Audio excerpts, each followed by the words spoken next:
think that. Did you write that? You said that yesterday, I think.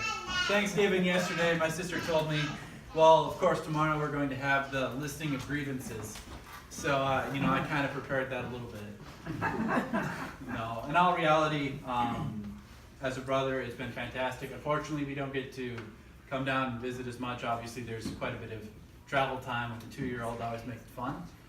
But seeing how much you've changed with Steven has been fantastic. You've become a much, how do I put it? Carefully. Yeah. More gentle. Matured. One of the favorite things, the lines that I'll never forget is in high school, I had to choose, a yearbook quote, and I never cared. So my sister immediately responds with, oh, you're going to do something stupid like the Psalms of John or something like that. Which the rest of the family is like, yep, I'm not sure what Bible you're reading, but the Psalms of John don't exist. So her quick reply was, I'm going to crucify you to your bed tonight.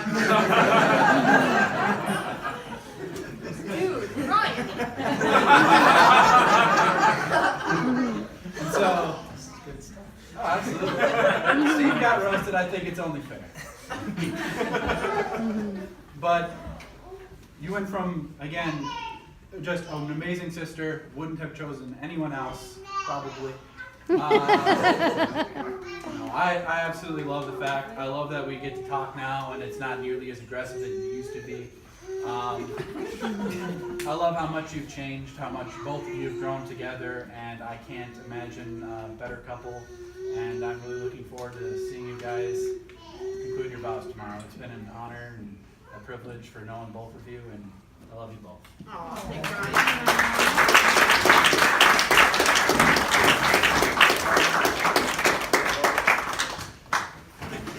Ryan. Yeah, first five, sorry.